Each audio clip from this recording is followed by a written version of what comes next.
നമസ്കാരം. I am sorry doctor. വായിച്ചുകൊണ്ടിരുന്ന ഒരു കടലാസ് തിരിച്ച് ഡോക്ടർ കാർപ്പൻ്ററായി കൊടുത്തതിന് ശേഷം കമാൻഡർ സ്വാൻസൺ പറഞ്ഞു, ഈ ഒരു ലെറ്ററിന്റെ അടിസ്ഥാനത്തിൽ താങ്കളെ ഈ സബ്മറൈനിൽ കൊണ്ടുപോകാൻ സാധ്യമല്ല.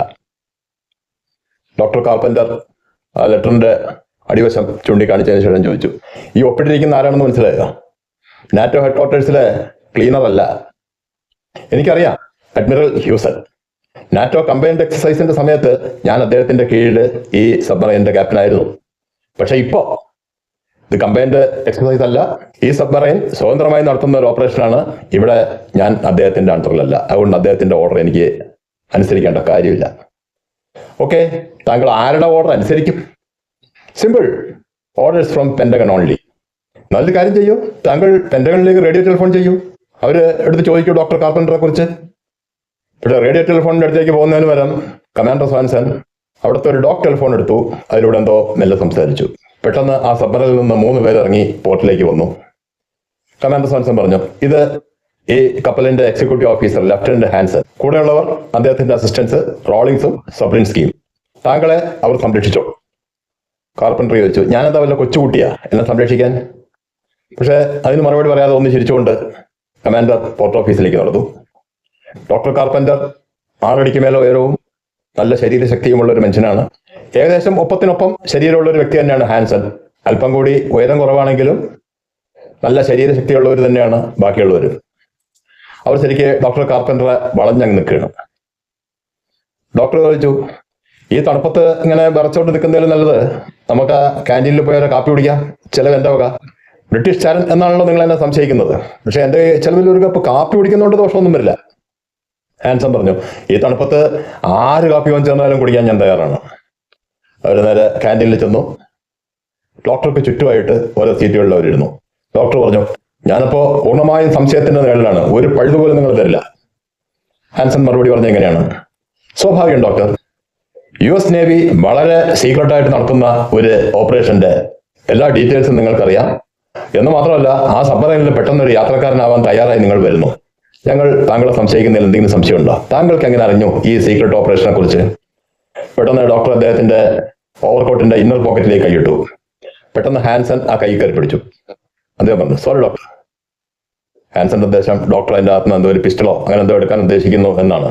ഡോക്ടർ ഹാൻസന്റെ റിസ്റ്റിൽ ശക്തമായി ഒന്ന് പിടിച്ചപ്പോൾ ഹാൻസന്റെ പിടി അയഞ്ഞുപോയി. ഡോക്ടർ ഓവർകോട്ടിന്റെ അകത്തുനിന്ന് ഒരു ന്യൂസ് പേപ്പറാണ് പുറത്തെടുത്തത്. ആ സമയത്ത് ഹാൻസൺ ചോദിക്കുകയാണ്, അല്ല ഡോക്ടർ, താങ്കൾക്ക് മെഡിസിനിലാണോ അതോ വെയിറ്റ് ലിഫ്റ്റിംഗിലാണോ ഡോക്ടറേറ്റ്? ഡോക്ടർ ഒന്ന് ചിരിച്ചുകൊണ്ട് ആ പത്രം നിവർത്തിക്കൊണ്ട് പറഞ്ഞു, ചോദിച്ചല്ലോ എനിക്ക് അങ്ങനെ ഇതെല്ലാം മനസ്സിലായി എന്ന്, എനിക്ക് വായിക്കാൻ അറിയുന്നതുകൊണ്ട്. ഇതാ വായിച്ചു നോക്ക്. ഹാൻസൺ ആ പേപ്പർ എടുത്തു. അതിലുള്ള ഒരു ന്യൂസ് വായിക്കാൻ തുടങ്ങി. കാലാവസ്ഥാ നിരീക്ഷണവുമായി ബന്ധപ്പെട്ട് ഗ്രീൻലാൻഡ് ഐസ് ക്യാപ്പിലുണ്ടായിരുന്ന ബ്രിട്ടീഷ് സ്റ്റേഷൻ ഐസ് സ്റ്റേഷൻ സീബ്രയ്ക്ക് ആകസ്മികമായി തീപിടിച്ചിരിക്കുന്നു. വിമാനം ഉപയോഗിച്ചുള്ള രക്ഷാപ്രവർത്തനങ്ങൾ ശക്തമായ മഞ്ഞും വീശിയടിക്കുന്ന കാറ്റും കാരണം ഫലപ്രദമല്ല. റഷ്യയുടെ ഡ്വിന എന്ന ഐസ് ബ്രേക്കർ ഷിപ്പ് രക്ഷാപ്രവർത്തനത്തിന് ശ്രമിച്ചെങ്കിലും ഈ വിന്ററിലെ അതികഠിനമായ ഐസിൽ അതിന് മുന്നോട്ട് നീങ്ങാൻ കഴിയുന്നില്ല.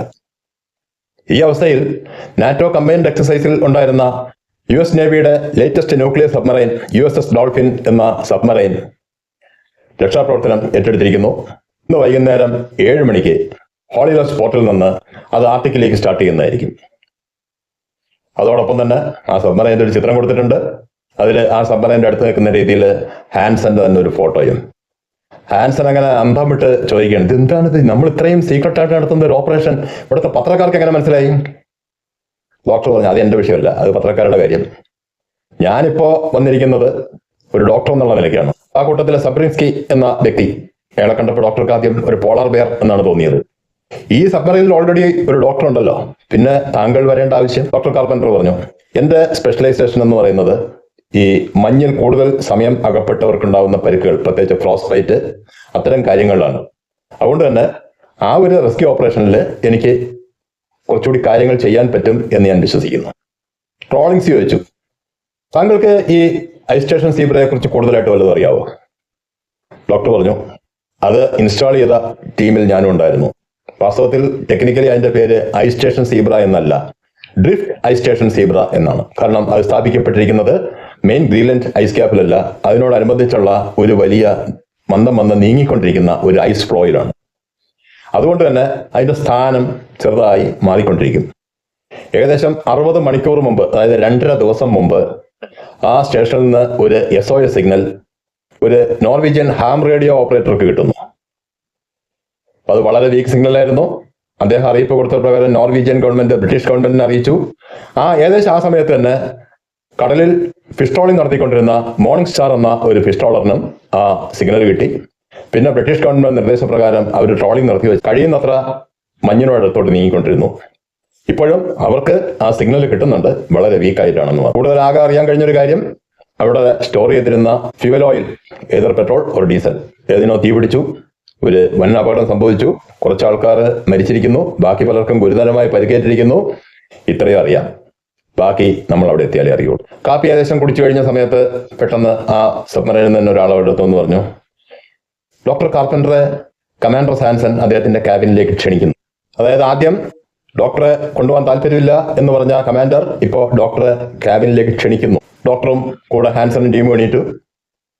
ഹാൻസൺ ഡോക്ടർക്ക് കമാൻഡറുടെ ക്യാബിൻ കാണിച്ചു കൊടുത്തു. അതിൻ്റെ അകത്ത് കയറിയപ്പോൾ അവിടെ മറ്റൊരു വ്യക്തിയോട് ഇരിപ്പുണ്ട്. സാൻസൺ പരിചയപ്പെടുത്തി, ഇത് വൈസ് അഡ്മിറൽ ഗ്രാവി. ഗ്രാവി എണീറ്റു, ഡോക്ടർ കൈ കൊടുത്തു. എന്നിട്ട് ചോദിച്ചു, താങ്കൾ വല്ലതും കഴിച്ചോ? ഡോക്ടർ പറഞ്ഞു, ഞാൻ കാപ്പി കുടിച്ചു, എൻ്റെ കൂടെയുള്ളവർക്കും വാങ്ങിച്ചു കൊടുത്തു. ഗ്രാവി അല്പം തമാശ മട്ടിൽ പറഞ്ഞു, നാണക്കേട്, ഒരു അമേരിക്കൻ സബ്മറൈനിലെ ക്രൂ ഇങ്ങനെയാണോ ആദ്യത്തെ മര്യാദ കാണിക്കുക? അതും ഒരു ബ്രിട്ടീഷ് ഡോക്ടറോട്. ഞാൻ താങ്കൾക്ക് അല്പം സ്കോച്ച് തരട്ടെ. ഡോക്ടർ ചോദിച്ചു, ഞാൻ മനസ്സിലാക്കിയിരിക്കുന്നത് ഈ സബ്മറൈൻസിൽ മദ്യം അലൗഡല്ല എന്നുള്ളതാണ്. ഗ്രാവി പറഞ്ഞു, ശരിയാണ്, അലൗഡല്ല. പക്ഷേ മെഡിക്കൽ പർപ്പസിനായിട്ട് എപ്പോഴും കുറച്ച് ആൽക്കഹോൾ സ്റ്റോക്ക് ഉണ്ടാവും. പക്ഷെ അതൊന്നല്ല ഞാൻ താങ്കൾക്ക് തരുന്നത്, എൻ്റെ പേഴ്സണൽ സപ്ലൈ. ഈ സ്കോട്ട്ലൻഡ് വരെ വന്നിട്ട് ഒരു കുപ്പി സ്കോച്ച് വാങ്ങിച്ചില്ലെങ്കിൽ മോശമല്ലേ? ഇത് പറഞ്ഞുകൊണ്ട് അദ്ദേഹത്തിന്റെ ബാഗ് തുറന്നു, ഒരു സ്കോച്ചും ഒരു ചെറിയ ഗ്ലാസും പുറത്തെടുത്തു. ആ ഗ്ലാസ്സിൽ സ്കോച്ച് നിറച്ച് ഡോക്ടർ കൊടുത്തു. ഡോക്ടർ ആ സ്കോച്ച് കുടിച്ചുകൊണ്ടിരിക്കുമ്പോൾ പക്ഷേ ഗ്രാവി പറഞ്ഞു, കമാൻഡർ സ്വാൻസൺ താങ്കളെ കൊണ്ടുപോകാൻ താല്പര്യപ്പെടുന്നില്ല. ആ സമയത്ത് ഡോക്ടർ ചോദിച്ചു, അതെന്താ? പെന്റഗണിൽ നിന്നുള്ള വിവരമൊന്നും കിട്ടിയില്ലേ? പെന്റഗണിൽ നിന്നുള്ള വിവരം കിട്ടുന്നതല്ല വിഷയം, താങ്കളെ കുറിച്ച് ഞങ്ങൾക്ക് കൂടുതലായിട്ടൊന്നും അറിഞ്ഞൂടാ. അങ്ങനെ ഒരാൾ ഈ സബ്മറൈനിൽ യാത്ര ചെയ്യുന്നത് ഈ സബ്മറൈനിന്റെ സേഫ്റ്റിക്ക് തന്നെ ദോഷമാകും എന്ന് സ്വാൻസൺ സംശയിക്കുന്നു. അതിൽ അദ്ദേഹത്തെ കുറ്റം പറയാൻ പറ്റില്ല. ഈ സബ്മറൈനിന്റെ സേഫ്റ്റി എന്ന് പറയുന്നത് അദ്ദേഹത്തിന്റെ പൂർണ്ണമായ ഉത്തരവാദിത്വമാണ്. ഡോക്ടർ പറഞ്ഞു, ഓക്കെ, എന്നാൽ ഞാൻ ഇനി കുറച്ച് കാര്യങ്ങൾ പറയാം. ഈ weather station, drift ice station Zebra install ചെയ്ത ടീമിൽ ഞാനും ഒരു മെമ്പറായിരുന്നു. എനിക്ക് അവിടുത്തെ കാലാവസ്ഥയെക്കുറിച്ചും ഏകദേശം അതിന്റെ ലൊക്കേഷനും അറിയാം. പിന്നെ ഞാൻ ക്രോസ് ബൈറ്റ് തുടങ്ങി ഈ മഞ്ഞിലകപ്പെട്ടവർക്കുണ്ടാകുന്ന പരിക്കുകൾ ചികിത്സിക്കുന്നതിൽ സ്പെഷ്യാലിറ്റി ഉള്ള ആളാണ്. അതുകൊണ്ടാണ് ബ്രിട്ടീഷ് നേവി എന്നെ ഇതിൽ യാത്ര ചെയ്യാൻ പ്രേരിപ്പിച്ചത്. താങ്കൾ നേവൽ ഡോക്ടറാണോ? അല്ല, നേവിയുമായി ബന്ധപ്പെടുന്ന ഒരു private doctor, just A civilian doctor. ഒരിക്കലും അനുവദിക്കാൻ പറ്റില്ല. എന്ന് മാത്രമല്ല, താങ്കൾ ഒരു സാധാരണക്കാരനല്ല. ഡോക്ടർ കാർപ്പൻറ്റർ ചോദിച്ചു, എന്നെങ്ങനെ മനസ്സിലായി? ഈ മെസ്സേജിൽ നിന്ന് മനസ്സിലായി. ആ സമയത്ത് പെന്റഗണിൽ നിന്ന് വന്ന ഒരു ടെലഗ്രാം ഗ്രാവി എടുത്ത് ഡോക്ടർ കാർപ്പൻറ്റർ കൈ കൊടുത്തു. അതിൽ ഉള്ള മെസ്സേജ് ഈ രീതിയിലായിരുന്നു, ഡോക്ടർ കാർപ്പൻറ്ററുടെ വിശ്വാസ്യതയെ ഒരു കാരണവശാലും സംശയിക്കേണ്ട കാര്യമില്ല. അത് മാത്രമല്ല, അദ്ദേഹത്തിന് എല്ലാ സൗകര്യങ്ങളും ചെയ്തു കൊടുക്കണം, സബ്മറൈൻ്റെ സേഫ്റ്റിയെ ബാധിക്കാത്ത നിലയിൽ. ആ സമയത്ത് ഡോക്ടർ പറഞ്ഞു, ശരി, എന്നാൽ ഞാൻ ഇതിലൊരു കാര്യം കൂടി പറയാം. ഐസ് സ്റ്റേഷൻ സീബ്ര സ്ഥാപിക്കപ്പെട്ടിരിക്കുന്നത് വെറും കാലാവസ്ഥാ നിരീക്ഷണത്തിന് മാത്രമല്ല. USSRന്റെ ചില ബാലിസ്റ്റിക് മിസൈൽ പരീക്ഷണങ്ങൾ ആർട്ടിക് റീജനിൽ നടക്കുന്നുണ്ട്. ആ ഓപ്പറേഷൻസ് വാച്ച് ചെയ്യുന്നതിനും USSR ആ ഒരു മേഖലയിൽ എത്രത്തോളം അഡ്വാൻസ്ഡ് ആയി എന്ന് മനസ്സിലാക്കുന്നതിനും കൂടിയാണ് ഈ ഒരു സ്റ്റേഷൻ അവിടെ സ്ഥാപിച്ചിരിക്കുന്നത്. ഞങ്ങൾ കാലാവസ്ഥാ നിരീക്ഷണത്തോടൊപ്പം തന്നെ ഹൈ റെസൊല്യൂഷൻ റഡാറുകൾ ഉപയോഗിച്ച് അത്തരം പല ഇൻഫർമേഷൻസും കളക്ട് ചെയ്തുകൊണ്ടിരിക്കുകയാണ്. അതുകൊണ്ട് തന്നെ അവിടെ ഉണ്ടായ അപകടം ഒരു അട്ടിമറിയാണ് എന്ന് ബ്രിട്ടീഷ് നേവി സംശയിക്കുന്നു. പക്ഷേ ഈ വിവരങ്ങളെല്ലാം വളരെ സീക്രട്ട് ആയതുകൊണ്ടാണ് ഇത്രയും നേരം ഇത് ഓപ്പൺ അപ്പ് ചെയ്യാതിരുന്നത്. പെട്ടെന്ന് കമാൻഡർ സ്വാൻസന്റെ മുഖഭാവം മാറി. 7 മണിക്കാണ് ഇവിടെ ഞങ്ങൾ സ്റ്റാർട്ട് ചെയ്യാമെന്ന് വിചാരിച്ചിരുന്നത്. ഏതായാലും ഈ ഒരു ഇൻഫർമേഷൻ കിട്ടിയ അവസ്ഥയ്ക്ക് എത്രയും പെട്ടെന്ന് നമുക്കിവിടുന്ന് സ്റ്റാർട്ട് ചെയ്യണം, അല്ലേ സർ? അദ്ദേഹം ഗ്രാവിയോട് ചോദിച്ചു. അത് താങ്കളുടെ ഇഷ്ടം, സബ്മറൈനും അതിന്റെ ബാക്കി എല്ലാം താങ്കളുടെ ഉത്തരവാദിത്വമാണ്. ഗ്രാവി ചോദിച്ചു, അപ്പൊ ഡോക്ടറെ എവിടെയാണ് താമസിപ്പിക്കാൻ ഉദ്ദേശിച്ചിരിക്കുന്നത്? ഹാൻസന്റെ ക്യാബിനിൽ തന്നെ. ഹാൻസൺ മിക്കവാറും എഞ്ചിൻ റൂമിലായിരിക്കും, അതുകൊണ്ട് അവിടെ കുഴപ്പമില്ല. മാത്രമല്ല, അവിടെ 2 പേർക്ക് കിടക്കാനുള്ള സൗകര്യമുണ്ട്. ഡോക്ടർ നോക്കി സ്വാൻസൺ പറഞ്ഞു, താങ്കളുടെ സൂട്ട് കേസ് ഞങ്ങൾ അവിടെ എത്തിച്ചിട്ടുണ്ട്. ഡോക്ടർ ഒരു ചെറിയ ചിരിയോടെ ചോദിച്ചു, അതിന്റെ കോമ്പിനേഷൻ ലോക്ക് തുറക്കാൻ വല്ലാതെ ബുദ്ധിമുട്ടിയോ? സ്വാൻസൺ അതേ ഒരു ചിരിയോടെ തന്നെ മറുപടി പറഞ്ഞു, വാസ്തവത്തിൽ ഞങ്ങൾക്ക് സംശയം കൂടാൻ അതും ഒരു കാരണമാണ്. ഇത്രയും കോംപ്ലിക്കേറ്റഡ് ആയിട്ടുള്ള ഒരു കോമ്പിനേഷൻ ലോക്ക് ഞങ്ങൾ എവിടെയും കണ്ടിട്ടില്ല, അത് തുറക്കാൻ ഞങ്ങളെ കൊണ്ട് പറ്റിയില്ല. സ്വാൻസൺ ഒരു ബെല്ല് പ്രസ് ചെയ്തു. അവിടെ വന്ന ഒരു സ്റ്റാഫിന്റെ അടുത്ത് ഡോക്ടർക്ക് ഹാൻസന്റെ ക്യാബിൻ കാണിച്ചു കൊടുക്കാൻ പറഞ്ഞു. എന്നിട്ട് പറഞ്ഞു 8 മണിക്ക് ഡിന്നർ റെഡി ആയിരിക്കും. ഡോക്ടർ പറഞ്ഞു എനിക്ക് ഡിന്നർ വേണ്ട, ഞാൻ ഇപ്പം തന്നെ ഉറങ്ങാൻ പോവാണ്. കഴിഞ്ഞ 50 മണിക്കൂറായി ഞാൻ ഉറങ്ങിയിട്ടില്ല എന്ന് മാത്രമല്ല കഴിഞ്ഞ 30 മണിക്കൂറായി ഞാൻ യാത്രയിലായിരുന്നു. By air 30 മണിക്കൂറായിട്ട് യാത്രയിലോ? എവിടെ നിന്നാണ് അപ്പൊ താങ്കൾ വരുന്നത്? അന്റാർട്ടിക്കയിൽ നിന്ന്. 6 മണി കഴിഞ്ഞ സമയത്ത് ഡോക്ടർ ക്യാബിനിൽ കയറി ഉറങ്ങാൻ കിടന്നു. അടുത്ത ദിവസം രാവിലെ 9:30-ക്കാണ് പിന്നെ കണ്ണു തുറക്കുന്നത്. ഏകദേശം 15 മണിക്കൂർ ഉറങ്ങി. അദ്ദേഹം പുറത്തിറങ്ങി കാന്റീൻ എന്ന ബോർഡ് കണ്ട ഭാഗത്തേക്ക് കയറി. അവിടെ ഒരു മനുഷ്യൻ ഭക്ഷണം കഴിച്ചുകൊണ്ടിരിക്കുന്നുണ്ട്. ഡോക്ടറെ കണ്ടപ്പോൾ അയാൾ പറഞ്ഞു, hello doctor, your professional opponent doctor Benson. Doctor ഒന്ന് ചിരിച്ചു. ബെൻസൺ തമാശ പറഞ്ഞാണെന്ന് അദ്ദേഹത്തിന് മനസ്സിലായി. ഭക്ഷണം കഴിച്ചുകൊണ്ടിരിക്കുമ്പോൾ ഡോക്ടർ ചോദിച്ചു, ഈ സബ്മറീൻ എന്താ യാത്ര തുടങ്ങിയില്ല ഇതുവരെ, അതോ ഇടയിലൂടെയും നിർത്തിയിരിക്കുകയാണ് എന്നൊക്കെ താങ്കൾക്ക് അങ്ങനെ തോന്നി? അല്ല, ഇതിനൊരു അനക്കവും കാണുന്നില്ല. ഇത് ന്യൂക്ലിയർ ആണ്. ഇതിന്റെ വർക്കിങ്ങിന് യാതൊരു വൈബ്രേഷനും ഉണ്ടാവില്ല. മാത്രമല്ല നമ്മൾ കടലിൽ 300 അടി താഴ്ചയിലാണ് സഞ്ചരിച്ചുകൊണ്ടിരിക്കുന്നത്. ഇവിടെ നമുക്ക് അങ്ങനെയുള്ള ഒരു ഫീലിംഗും ഉണ്ടാവില്ല. നിശ്ചലമായി നിൽക്കണമെന്നാണ് തോന്നുക, പക്ഷേ സഞ്ചരിച്ചുകൊണ്ടിരിക്കുകയാണ്. ഇപ്പൊ വാസ്തവത്തിൽ നമ്മൾ നോർവീജിയൻ സീയിൽ എത്തിക്കഴിഞ്ഞു. ഡോക്ടർ അത്ഭുതത്തോട് നോക്കി. So cute. സാധാരണ ഒരു സബ്മറൈൻ, ഞാൻ പറഞ്ഞല്ലോ ഇത് സാധാരണ സബ്മറൈൻ അല്ല. ന്യൂക്ലിയർ സബ്മറൈനിൽ ഡോക്ടർ ഇതുവരെ യാത്ര ചെയ്തിട്ടില്ല എന്ന് തോന്നുന്നു. കാർപ്പൻ്റർ ഒന്ന് ചിരിച്ചു. അത് ശരിയാണ്. ബെൻസൺ പറഞ്ഞു, ഏതായാലും ആർട്ടിക്കിൾ എത്തുന്നത് വരെ നമുക്ക് രണ്ടാൾക്കും ഒരു ജോലിയില്ല. ഈ സബ്മറൈൻ്റെ സിക്ക് ബേ ഒഴിഞ്ഞു കിടക്കുകയാണ്. കാരണം നിന്റെ അകത്ത് എല്ലാവരും നല്ല പെർഫെക്റ്റ് ഹെൽത്തുള്ള ആൾക്കാരാണ്, ആർക്കും യാതൊരു അസുഖവും വരുന്നില്ല. അതുകൊണ്ട് ഞാനിതാ ഈ ഒരു മെഷീൻ ഇങ്ങനെ വാച്ച് ചെയ്തുകൊണ്ടിരിക്കുക. ഇതാണ് എൻ്റെ ജോലി. ഇതെന്ത് മെഷീൻ? ഇത് ഐസ് ഫാത്തോമീറ്റർ, ചുരുക്കത്തിൽ ഐസ് മീറ്റർ എന്ന് പറയും. മഞ്ഞിന്റെ തിക്നെസ്, നമ്മൾ ആർട്ടിക്കിൾ എത്തുന്ന സമയത്ത് മഞ്ഞിന്റെ തിക്നെസ് കുറഞ്ഞുള്ള ഏതെങ്കിലും ഭാഗത്ത് കൂടെ അല്ലെങ്കിൽ മഞ്ഞിലുള്ള ഗർത്തങ്ങളിലൂടെ, പോളിനിയ എന്ന ഗർത്തങ്ങളിലൂടെ മാത്രമേ നമുക്ക് മുകളിലേക്ക് കയറാൻ കഴിയുള്ളൂ. ആ തിക്നെസ് മെഷർ ചെയ്യുന്നുള്ള എക്യുപ്മെന്റ് ആണ്. അക്യുറസി മോർ ദാൻ 100% എന്ന് പറയാൻ നോർമൽ കണ്ടീഷൻസിൽ. പക്ഷെ ഈ വെള്ളം കൂടുതൽ കട്ടിയാവും തോറും, അതായത് ഈ മഞ്ഞിന്റെ അടിയിലുള്ള വെള്ളം എന്ന് പറഞ്ഞാൽ അവിടെ ഡെൻസിറ്റി കൂടുതലായിരിക്കും. ആ ഒരു സാഹചര്യത്തിൽ ഇതിന്റെ അക്യുറസിയിൽ ചെറിയ മാറ്റം വരാം. ആ ഒരു സന്ദർഭത്തിൽ നമ്മൾ ആ ഐസിന്റെ വളരെ അടുത്തെത്തുമ്പോൾ മാത്രമേ ഇത് കൃത്യമായിട്ട് റീഡിംഗ് ലഭിക്കുകയുള്ളൂ. ആ സമയത്ത് സബ്മറൈനിൽ ഒരു സ്റ്റാഫ് വന്ന് ഡോക്ടറെ വിളിച്ച് കമാൻഡർ റൂമിലേക്ക് കൊണ്ടുപോയി. കമാൻഡർ പറഞ്ഞു, മോർണിംഗ് സ്റ്റാർ എന്നൊരു മെസ്സേജ് വന്നിട്ടുണ്ട്. കുറെ ആൾക്കാർ മരണപ്പെട്ടിട്ടുണ്ട്. ആ മരണപ്പെട്ടവരുടെ പേരുകൾ വല്ലതും കിട്ടിയോ? അതിന്റെ ചീഫ് മേജർ ഹാരിവൻ. ഡോക്ടറുടെ മുഖം ഒരു നിമിഷം ഒന്ന് മാറി. സ്വാൻസൺ അത് കണ്ടു. താങ്കൾക്ക് അദ്ദേഹത്തെ അറിയാവോ? വ്യക്തിപരമായിട്ട് തന്നെ അറിയാം. 15-ാമത്തെ വയസ്സിൽ ഒരു ആക്സിഡന്റിൽ അദ്ദേഹത്തിന്റെ അച്ഛനും അമ്മയും മരിച്ചു. പിന്നെ വളരെ കഷ്ടപ്പെട്ട് കൂലിപ്പണി വരെ ചെയ്ത് ഒരു അനുജനുണ്ടായിരുന്നവനെ പഠിപ്പിച്ചു. അവൻ 6 കൊല്ലത്തെ യൂണിവേഴ്സിറ്റി പഠനം കഴിഞ്ഞ് നല്ലൊരു ഉദ്യോഗത്തിന് എത്തിയതിനു ശേഷമാണ് സ്വന്തം കാര്യം നോക്കാൻ തുടങ്ങിയത്. ബ്രിട്ടീഷ് മിലിറ്ററിയിൽ ചെറിയ ഒരു പോസ്റ്റിൽ ജോയിൻ ചെയ്ത അദ്ദേഹം പിന്നീട് ഉയർന്ന് മേജർ ലെവലിലെത്തി, മേജർ ഹാരിവൽ. വിവാഹം കഴിച്ചു. 3 മക്കൾ, 2 പെൺകുട്ടികളും 1 ആൺകുട്ടിയും.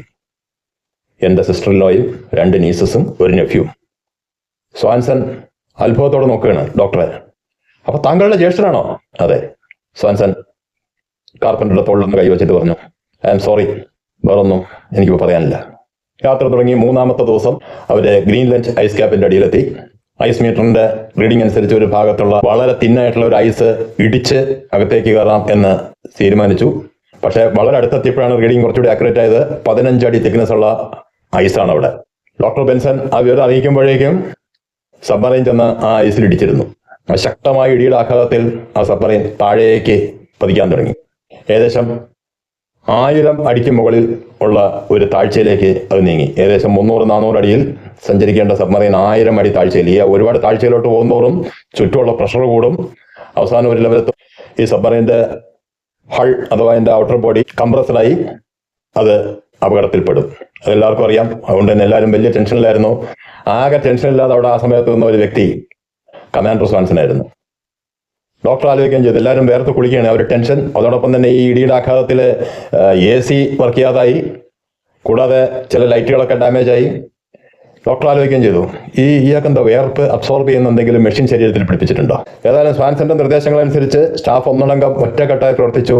ആ 1100 അടി താഴ്ചയിൽ നിന്ന് സബ്മറൈൻ മുകളിലേക്ക് വരാൻ തുടങ്ങി. വീണ്ടും അത് യാത്ര തുടർന്നു. ഏകദേശം 6 മണിക്കൂർ കഴിഞ്ഞ് അത് ഒരു പോളിനിയ കണ്ടുപിടിക്കുന്നു, ഐസിലുള്ള ഒരു ഗർത്തം. അപ്പൊ അവിടെ പ്രത്യേകിച്ച് ഇടിയുടെ ഒന്നും ആഘാതം ഇല്ലാതെ തന്നെ മുകളിലേക്ക് കയറാം. മുകളിലേക്ക് കയറി അവര് വയർലെസ് സെറ്റ് വഴി ആ ഐസ് സ്റ്റേഷൻ സീബ്ര എന്ന കാലാവസ്ഥാ നിരീക്ഷണ കേന്ദ്രമായിട്ട് ബന്ധപ്പെടാൻ തുടങ്ങി. പക്ഷേ സിഗ്നൽ ചില സമയത്ത് കിട്ടുന്നു, അത് വളരെ വീക്കാണ്. ഏതായാലും സബ്രിൻസ്കി ഹാൻസന്റെ കൂടെ നമ്മൾ നേരത്തെ കണ്ട ആള്, അയാൾ ആ സബ്മറൈനിലെ റേഡിയോ ഓപ്പറേറ്ററാണ്. അദ്ദേഹം ശ്രമിച്ചുകൊണ്ടേയിരുന്നു. കുറെ നേരത്തെ ശ്രമത്തിന്റെ ഫലമായി സ്വാൻസന്റെ ഒരു മെസ്സേജ് പാസ് ചെയ്യാൻ സാധിച്ചു. ഒരു ഹൈഡ്രജൻ ബലൂൺ വിത്ത് മഗ്നീഷ്യം ഫ്ലെയർ ഫയർ ചെയ്യുക. അങ്ങനെ ഫയർ ചെയ്ത് കഴിഞ്ഞാൽ ആ ഇരുട്ടത്ത്, സംഭവം സമയം വെച്ച് പകലാണ് ഇവർ ചെല്ലുന്നതെങ്കിലും ആർട്ടിക്കിലെ വിൻഡർ എന്ന് പറഞ്ഞാൽ സൂര്യൻ ഉദിക്കില്ല, അതുകൊണ്ട് എപ്പോഴും ഇരുട്ട് തന്നെയാണ്.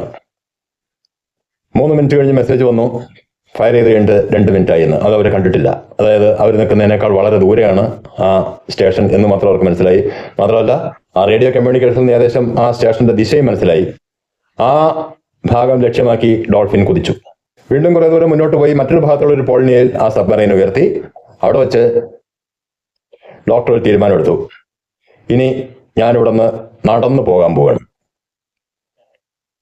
സ്വാൻസൺ പറഞ്ഞു, അതിന് ഞാൻ അനുവദിക്കില്ല. ഡോക്ടർ പറഞ്ഞു, അതിന് താങ്കളുടെ അനുവാദം എനിക്ക് ആവശ്യമില്ല. ഞാൻ താങ്കളുടെ അണ്ടറിലുള്ള ഒരു സ്റ്റാഫ് അല്ല. മാത്രമല്ല താങ്കൾക്ക് പെന്റഗണിൽ നിന്ന് വന്ന ഓർഡർ അനുസരിച്ച് എനിക്ക് വേണ്ട സൗകര്യങ്ങൾ ചെയ്തു തരാൻ മാത്രമേ താങ്കൾക്ക് അധികാരമുള്ളൂ. എന്നെ തടയാൻ താങ്കൾക്ക് അധികാരമില്ല. അൺലസ് ഈ സബ്മറൈൻ്റെ സേഫ്റ്റിയെ ബാധിക്കുമെങ്കിൽ. ഞാൻ നടന്നു പോകുന്നതുകൊണ്ട് ഈ സബ്മറൈൻ്റെ സേഫ്റ്റിക്ക് ഒരു പ്രശ്നവും വരാനില്ല. ഡോക്ടർ അദ്ദേഹത്തിന്റെ ക്യാബിനിലേക്ക് കയറി ആ കോമ്പിനേഷൻ ലോക്ക് തുറന്ന് അതിൽ നിന്ന് 2 വസ്തുക്കൾ പുറത്തെടുത്തു. ഒന്ന്, ഒരു ഏറ്റവും നല്ല മഞ്ഞിൽ ഉപയോഗിക്കുന്ന തരം ഡ്രസ്സ്, അത് അദ്ദേഹം ധരിച്ചു. കൂടെ ഒരു പിസ്റ്റളും പിന്നെ ഒരു പോർട്ടബിൾ റേഡിയോ സെറ്റും. തിരിച്ച് അദ്ദേഹം പുറത്തിറങ്ങുമ്പോൾ സ്വാൻസൺ പറഞ്ഞു, താങ്കൾ ഇങ്ങനെ ഒറ്റയ്ക്ക് ഈ ഐസ് ക്യാപ്പിൽ കൂടെ പോകാൻ ഹാൻസനും റോളിങ്സും സബ്രിൻസ്കിയും സമ്മതിക്കില്ല. ഡോക്ടർ പറഞ്ഞു, അവരുടെ സമ്മതം ഞാൻ ചോദിച്ചില്ല. അതായത് അവരും താങ്കളുടെ കൂടെ വരുന്നു എന്നാണ് ഉദ്ദേശിച്ചത്. ഡോക്ടർ അവരെ ഇങ്ങനെ സൂക്ഷിച്ചു നോക്കി. അവർ പറഞ്ഞു, ആരും നിർബന്ധിച്ചിട്ടല്ല, ഞങ്ങൾക്ക് ഡോക്ടറുടെ കൂടെ വരണം, ഡോക്ടറെ ഒറ്റയ്ക്ക് വിടാൻ ഞങ്ങൾ താല്പര്യപ്പെടുന്നില്ല. അങ്ങനെ ആ ടീം യാത്ര തുടങ്ങി. ഇടയിൽ ചില സമയത്തൊക്കെ കുറച്ച് ഹോൾട്ട് ചെയ്തു. ഇതിനിടയിൽ കയ്യിലുള്ള പോർട്ടബിൾ റേഡിയോ ഉപയോഗിച്ച് സബ്രിൻസ്കി ഡോൾഫിനിലേക്ക് ബന്ധപ്പെട്ടുകൊണ്ടിരിക്കുന്നുണ്ട്. ഐസ് സ്റ്റേഷൻ സീബ്ര എന്നുള്ള സിഗ്നൽസ് കാര്യമായിട്ട് കിട്ടുന്നില്ല. അതായത് അവിടുത്തെ റേഡിയോ അത്രയും വീക്കായി കഴിഞ്ഞു എന്നർത്ഥം. ഏതായാലും ഈ ഐസ് സ്റ്റേഷൻ സീബ്രയുടെ ദിശ ഡോൾഫിൻ അറിയാം. അവർ ഏകദേശം 3 കിലോമീറ്റർ നടന്നു കഴിഞ്ഞപ്പോൾ ഡോൾഫിനിൽ നിന്ന് ഒരു മെസ്സേജ് വന്നു. അവർ യാത്ര ചെയ്യുന്നത് 45 ഡിഗ്രി തെറ്റായ ദിശയിലൂടെയാണ്. വീണ്ടും ദിശ കറക്റ്റ് ചെയ്ത് യാത്ര തുടർന്നവർ ഒരുപാട് തടസ്സങ്ങളൊക്കെ നേരിട്ടു. പല ഭാഗത്ത് ഹമക്സ്, അതായത് ഈ മഞ്ഞിലുള്ള കുന്നുകൾ, ചില ഭാഗത്ത് മഞ്ഞിലുള്ള ഗർത്തങ്ങൾ. ഇടയിലൊരു ഭാഗത്ത് ആ ഒരു ഗർത്തത്തിൽപ്പെട്ട് സബ്രിൻസ്കിയുടെ കാലിന്റെ ആംഗിൾ ഒടിഞ്ഞു. പിന്നീട് അങ്ങോട്ട് അത്രയും ഭാരമുള്ള ഒരു മനുഷ്യനെ ചുമന്നുകൊണ്ട് നടക്കേണ്ട ഒരു ബാധ്യതയും, അതുകൂടാതെ എല്ലാവർക്കും ഓരോ ഷോൾഡർ ലോഡുകളുണ്ട്. ആ ലോഡിൽ ധാരാളം ഫുഡും മറ്റു സാധനങ്ങളും രക്ഷാപ്രവർത്തനങ്ങൾക്ക് വേണ്ട മരുന്നും അങ്ങനെ ഒരുപാട് സാധനങ്ങൾ സ്റ്റോക്ക് ചെയ്തിട്ടുണ്ട്. അപ്പൊ സബ്രിൻസ്കിയുടെ ലോഡും സബ്രിൻസ്കിയും എടുത്തുകൊണ്ടാണ് പിന്നെ അവരുടെ യാത്ര. ആ ഒരു സ്ഥലത്ത് നിന്ന് അധികം ദൂരം അല്ലാതെ തന്നെ അവർക്ക് ഐസ് സ്റ്റേഷൻ സീബ്ര കണ്ടുപിടിക്കാൻ പറ്റി. ഐസ് സ്റ്റേഷൻ സീബ്രയുടെ അറേഞ്ച്മെന്റ് ഈ രീതിയിലാണ്.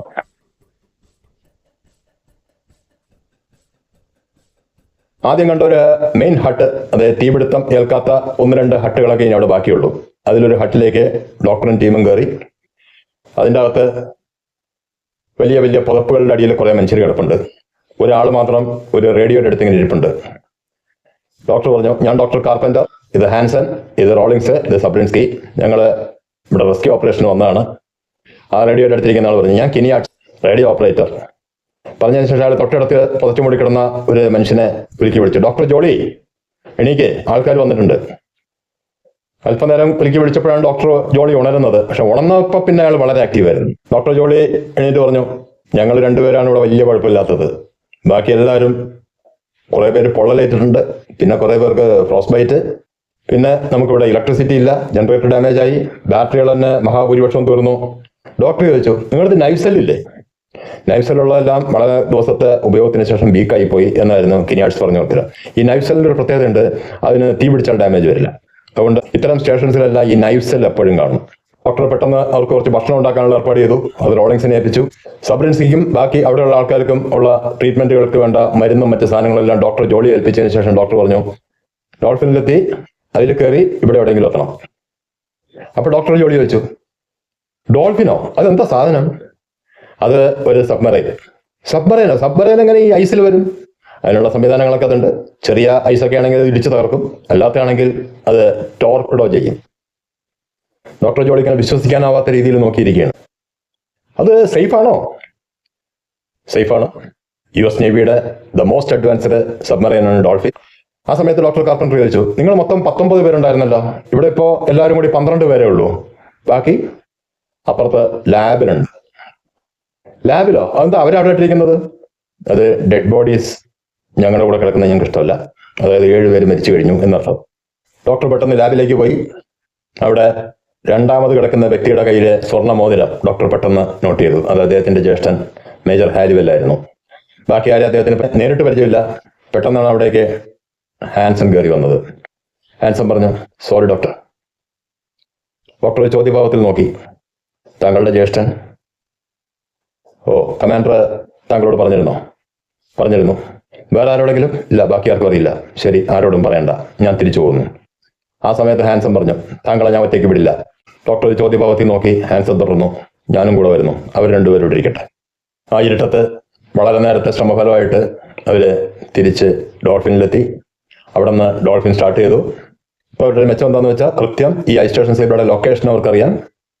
ആ ലൊക്കേഷന്റെ ഒരു 200 മീറ്റർ അപ്പുറത്തായിട്ട് ഡോൾഫിൻ സ്റ്റോപ്പ് ചെയ്തു. ഐസ് തിക്ക് ഐസാണ്, പരിസരത്തൊന്നും തിൻ ഐസ് ഇല്ല. അതുകൊണ്ട് ഐസ് ടോർപിഡോ ചെയ്ത് തകർക്കാൻ അവർ തീരുമാനിക്കുന്നു. ഹാൻസനും ജോർജ് എന്ന ഒരു വ്യക്തിയും കൂടി ആ ടോർപിഡോ ലോഡ് ചെയ്യാൻ പോകുമ്പോൾ കമാൻഡർ സ്വാൻസൺ ഡോക്ടർ കാർപ്പൻറ്ററോട് ചോദിച്ചു, താങ്കൾക്ക് വേണമെങ്കിൽ ഇപ്പോൾ അത് കാണാം, താങ്കൾ ഇതുവരെ ടോർപിഡോ ലോഡ് ചെയ്യുന്നത് കണ്ടിട്ടുണ്ടോ? ഡോക്ടർ പറഞ്ഞില്ല, ഞാൻ പോവാം. ഈ ടോർപിഡോ ലോഡ് ചെയ്യുന്ന 6 ട്യൂബുകൾ അതിലുണ്ട്. അതിന്റെ താഴെ ഒരു ചേമ്പർ ഉണ്ട്, അതിന് ടോർപിഡോ റൂം എന്നാണ് പറയുക. ആ ടോർപിഡോ റൂമിലെത്തിയ ഹാൻസൺ അവിടെയുള്ള സേഫ്റ്റി ലൈറ്റുകളെല്ലാം ചെക്ക് ചെയ്തു. ഈ ടോർപിഡോ ട്യൂബ് എന്ന് പറഞ്ഞാൽ അതിന് 2 ഡോർ ഉണ്ടാവും, ഒന്ന് കടലിലേക്ക് തുറക്കുന്നതും ഒന്ന് റൂമിലേക്ക് തുറക്കുന്നതും. എപ്പോഴും തുറക്കുന്നതിന് മുമ്പ് കടലിലേക്ക് തുറക്കുന്ന ഡോറ് ഇൻടാക്റ്റ് ആയിരിക്കണം, അല്ലെങ്കിൽ കടൽ വെള്ളത്തേക്ക് കയറും. ടോർപിഡോ ലോഡ് ചെയ്തതിന് ശേഷം മാത്രമേ ആ മുകളിലുള്ള ഡോറിന്റെ ലോക്ക് റിലീസ് ചെയ്യുള്ളൂ. 3ഉം 4ഉം 6 ട്യൂബുകളിലുള്ള 3ഉം 4ഉം ട്യൂബുകൾ, അതായത് നടുക്കുള്ള 2 ഇടവും വലമായിട്ട് നടുക്കുള്ള 2 ട്യൂബുകളിലാണ് ടോർപിഡോ ലോഡ് ചെയ്യാൻ തീരുമാനിച്ചത്. അതിൽ ആദ്യത്തെ ടോർപിഡോ കറക്റ്റായിട്ട് അവർ ഇൻസ്റ്റാൾ ചെയ്തു. 4ാമത്തെ ടോർപിഡോ ട്യൂബ് തുറന്നതും ശക്തമായി കടൽ വെള്ളത്തേക്ക് പ്രവഹിക്കാൻ തുടങ്ങി. അതായത് സേഫ്റ്റി സിസ്റ്റത്തിന് തകരാറ് സംഭവിച്ചിരിക്കുന്നു. മുകളിലുള്ള സീ ഡോർ തുറന്നിരിക്കുകയായിരുന്നു. ആ ശക്തമായ വെള്ളപ്പാച്ചിൽ ടോർപിഡോ ട്യൂബിന്റെ അടുത്ത് വന്നിരുന്ന ജോർജ് തെറിച്ച് ബാക്കിലെ ഷീറ്റിൽ ചെന്നടിച്ചു. ഡോക്ടർ പെട്ടെന്ന് അയാളെ പിടിച്ചെങ്കിലും അടുത്ത നിമിഷം ഡോക്ടർ പിടിവിട്ടു, കാരണം അയാൾ മരിച്ചു കഴിഞ്ഞിരുന്നു. വളരെ നേരത്തെ ശ്രമഫലമായിട്ട് ഡോക്ടറും ഹാൻസനും കൂടി ആ ഡോർ ഒരുവിധം അടച്ചു. അത് തന്നെ ഡോക്ടറും ഹാൻസനും 2 ശക്തരായ മനുഷ്യർ, അവരുടെ സർവ്വശക്തി ഉപയോഗിച്ചാണ് അവർക്കത് അടയ്ക്കാൻ പറ്റിയത്. പക്ഷെ അപ്പോഴേക്കും ടോർപിഡോ റൂം ഫുള്ളായി കഴിഞ്ഞിരുന്നു. അതുകൊണ്ട് തന്നെ ആ സബ്മറൈനിന്റെ ബാലൻസ് നഷ്ടപ്പെട്ടു. അതിന്റെ ഫ്രണ്ട് ഭാഗം ഏകദേശം 25 ഡിഗ്രി താഴ്ചയിലേക്കാണ് നിൽക്കുന്നത്. ആ അവസ്ഥയിൽ ആ സബ്മറൈന് മുന്നോട്ട് പോകാൻ പറ്റില്ല. കമാൻഡറും ഹാൻസനും റോളിങ്സും ചർച്ച തുടങ്ങി, എങ്ങനെ അവിടെയുള്ള വെള്ളം കളയാൻ. അപ്പോൾ ഡോക്ടർ അതിനുള്ള ഒരു ടെക്നിക്കൽ മെത്തഡ് പറഞ്ഞു കൊടുത്തു. അതിനനുസരിച്ച് ഡൈവിംഗ് സ്യൂട്ടും മറ്റ് സംവിധാനങ്ങളിലും ഉപയോഗിച്ച് ഡോക്ടറും മർഫി എന്ന ആ സബ്മറൈനിലെ ഒരു സ്റ്റാഫും കൂടി കടലിലിറങ്ങി സീ ഡോറ് ആദ്യം കറക്റ്റായിട്ട് ലോക്ക് ചെയ്തു. പിന്നെ അതിലൊരു ചെറിയ ഹോളിട്ട് അവിടെ നിന്നൊരു മെറ്റൽ ഹോസ് താഴേക്ക് ഇറക്കി. അതിനുശേഷം അത് വെൽഡ് ചെയ്ത് അടച്ചു. പിന്നീട് ആ വെള്ളം പമ്പ് ചെയ്ത് പുറത്തേക്ക് കളയായിരുന്നു. അങ്ങനെ വളരെ നേരത്തെ ശ്രമഫലമായിട്ട് സബ്മറൈൻ കറക്റ്റ് ലെവലിലായി. ആ സമയത്താണ്, അതുവരെ അത്യാവശ്യം ടെൻഷനിലായിരുന്നു സ്വാൻസൺ. അദ്ദേഹം ചോദിച്ചു, ജോർജ്? ഹാൻസൺ പറഞ്ഞു, ജോർജ് മരിച്ചു. അപ്പോഴാണ് ഡോക്ടർ പറയുന്നത്, മരിച്ചല്ല, കൊന്നു. സ്വാൻസൺ ഡോക്ടറെ ഒന്നിങ്ങനെ നോക്കി, കൊന്നൂന്നോ? അതെ. ആര്? ആ മുകളിലെ ഡോറ് ആരാണോ മനഃപൂർവ്വം ഓപ്പൺ ചെയ്ത് വെച്ചിരുന്നത് അയാള്. അതങ്ങനെ ആരും മനഃപൂർവ്വം ഓപ്പൺ ചെയ്തിട്ടില്ലല്ലോ. പിന്നെ എങ്ങനെ ആ ഡോറ് തുറന്നിരിക്കുകയും നിങ്ങളുടെ സേഫ്റ്റി ലൈറ്റ് കത്തുകയും ചെയ്തു? മുകളിലെ ഡോറ് കറക്റ്റ് പ്രഷർ ലോക്ക് ചെയ്തില്ല. അങ്ങനെ ചെയ്തില്ലെങ്കിൽ പക്ഷേ നിങ്ങളുടെ സേഫ്റ്റി ലൈറ്റ് കത്തും. അത് കത്താതിരിക്കുന്നതിനുള്ള വ്യത്യാസങ്ങൾ അതിന്റെ ജംഗ്ഷൻ ബോക്സിൽ വരുത്തിയിട്ടുണ്ടാവും. തുറന്നു നോക്കിയാൽ ആർക്കും മനസ്സിലാവും. ഇതൊക്കെ എപ്പോ എവിടെ വെച്ച്? ഹോളിൽ വെച്ച്, പോർട്ടിൽ വെച്ച്. അവിടെ വെച്ച് നിങ്ങൾ ഈ സബ്മറൈൻ ഒരു സർവീസിങ് ചെയ്തിരുന്നു, ടോർപിഡോ ചെക്ക് ചെയ്തിരുന്നു. ആ സമയത്ത് ആ പോർട്ടിലുള്ള ആരോ ചെയ്തതാണ്. സ്വാൻസൺ ഒന്നിങ്ങനെ അത്ഭുതത്തോടെ ഡോക്ടറെ നോക്കി നിന്നു കുറച്ചു നേരം. ഐസ് ടോർപിഡോ ചെയ്ത് തകർത്ത് ഐസ് സ്റ്റേഷൻ സീബ്ര എന്ന നിരീക്ഷണ കേന്ദ്രത്തിന്റെ 150 മീറ്റർ അപ്പുറത്തായിട്ട് ആ സബ്മറൈൻ മുകളിലേക്ക് പൊങ്ങി. പിന്നെ എല്ലാവരും വളരെ പെട്ടെന്ന് എത്തി ഓരോരുത്തരെയായി സബ്മറൈനിലേക്ക് മാറ്റി. തീരെ വീക്കായിട്ടുള്ള 2 പേരെ മാത്രം സബ്മറൈനിലേക്ക് മാറ്റിയില്ല. സബ്മറൈനിലേക്ക് മാറ്റുന്ന സമയത്ത് പക്ഷെ ഡോക്ടർ കാർപ്പൻറ്റർ ഡോക്ടർ ബെൻസൺ ഒരു നിർദ്ദേശം കൊടുത്തിരുന്നു, ഓരോരുത്തരുടെയും ബോഡി പൂർണ്ണമായും ചെക്ക് ചെയ്യണം. ബെൻസൺ ഒരു സംശയഭാവത്തിൽ നോക്കി. ഡോക്ടർ പറഞ്ഞു, ഇവരൊക്കെ ഏത് തരക്കാരാണ് എന്ന് നമുക്കറിയില്ല. ഏത് സൊസൈറ്റിയിലും ഉണ്ടാവും കുറച്ച് വില്ലന്മാര്. അങ്ങനെ ഒരാൾ ഈ കൂട്ടത്തിലുണ്ടെങ്കിലോ ഡോക്ടറുടെ മനസ്സിൽ പല സംശയങ്ങളുണ്ട്. പക്ഷെ അത് ബെൻസൺ അറിയില്ല എന്ന് മാത്രം. ഒപ്പം സ്വയം ചെക്ക് ചെയ്യണം. ബെൻസൺ ഒന്നിങ്ങനെ സൂക്ഷിച്ചു നോക്കി. സ്വയം ചെക്ക് ചെയ്യുക, എനിക്കെന്താ കുഴപ്പം? താങ്കൾക്ക് കുഴപ്പമൊന്നുമില്ല. താങ്കൾ അവരെ ടെസ്റ്റ് ചെയ്യുന്ന സമയത്ത് ആരെങ്കിലും എന്തെങ്കിലും ഒരു സാധനം പെട്ടെന്ന് താങ്കളുടെ പോക്കറ്റിലേക്കോ മെഡിക്കൽ കിറ്റിലേക്കോ ഇട്ടാൽ താങ്കൾ ചിലപ്പോൾ ശ്രദ്ധിച്ചെന്ന് വരില്ല. പിന്നീട് ആവശ്യമുള്ളപ്പോൾ അവരെടുത്താൽ മതിയല്ലോ. പിന്നെ നമ്മളെപ്പോലെ ഒരു ഡോക്ടറാണെന്ന് കരുതി ഡോക്ടർ ജോളിയുടെ മെഡിക്കൽ കിറ്റ് ഒഴിവാക്കരുത്. അതും പൂർണ്ണമായും പരിശോധിക്കണം. അങ്ങനെ ആ ആൾക്കാരെല്ലാം സബ്മറൈനിലേക്ക് പോയി. വീക്കായിട്ടുള്ള 2 പേര് അവിടെ കിടപ്പുണ്ട്. അതുകൂടാതെ ഡോക്ടർ കാർപ്പൻ്റർ, കമാൻഡർ സ്വാൻസൺ, പിന്നെ റോളിങ്സ്, മർഫി, ഇത്രയും ആൾക്കാരവിടെ ഉണ്ട്. ഡോക്ടർ പറഞ്ഞു ഞാനിപ്പോൾ വരാം. ഡോക്ടർ നേരെ ലാബിലേക്കാണ് പോയത്. ലാബിലെത്തി 1 മിനിറ്റ് കഴിയുമ്പോഴേക്കും ലാബിന്റെ ഡോർ തുറന്ന് കമാൻഡർ സ്വാൻസൺ അവിടെ കയറി വന്നു. വളരെ ദേഷ്യത്തിലാണ് വരുന്നത്. വന്ന വഴിക്ക് അയാൾ പറഞ്ഞു, ഡോക്ടർ, ഞാൻ താങ്കളെ സബ്മറൈനിൽ തടവിലാക്കാൻ പോവാണ്.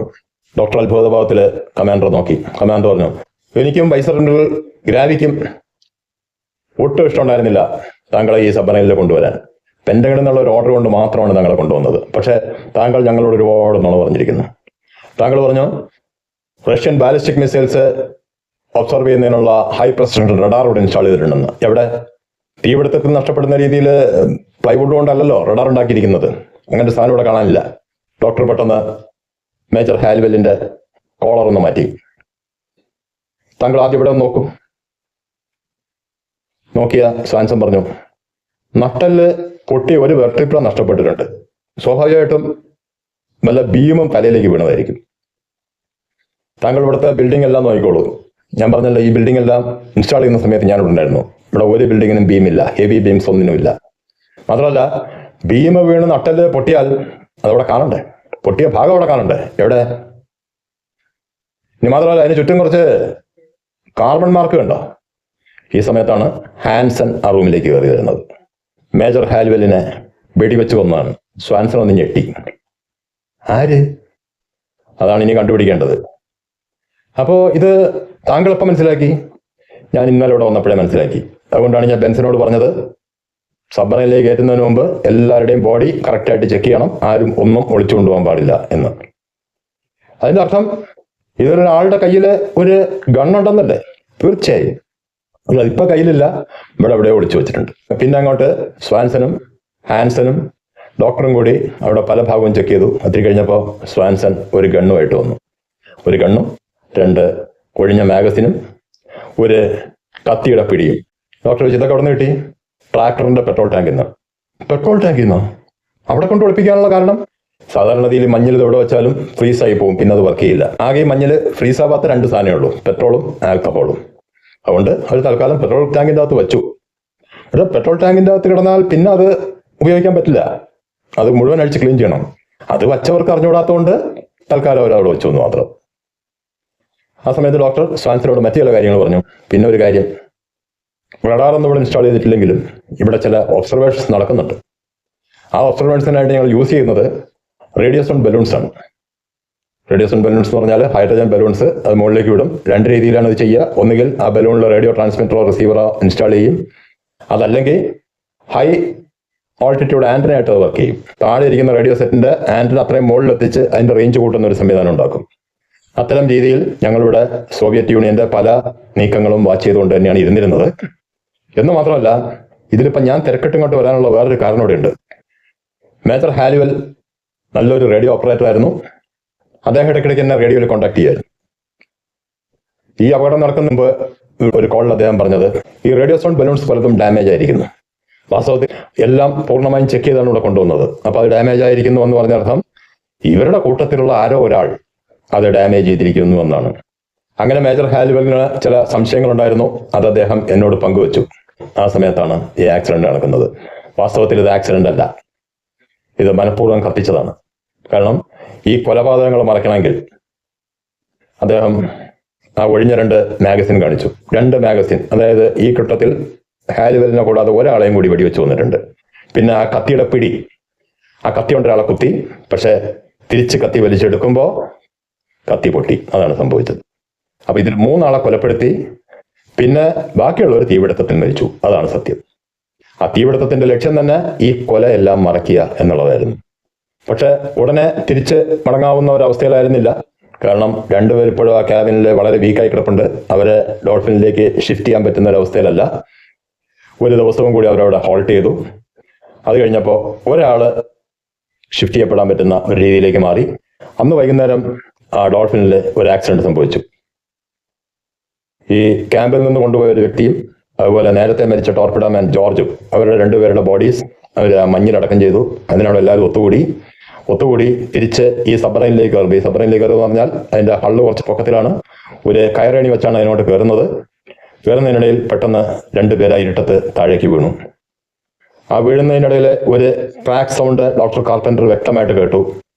പിന്നീട് ടോർച്ചൊക്കെ അടിച്ച് ഹാൻസനും ഡോക്ടറോട് പരിശോധിച്ചപ്പോൾ മനസ്സിലായി ആ വീണത് രണ്ടുപേര് ഡോക്ടർമാരാണ്. ഒന്ന് ഡോക്ടർ ജോളി, ഒന്ന് ഡോക്ടർ ബെൻസൺ.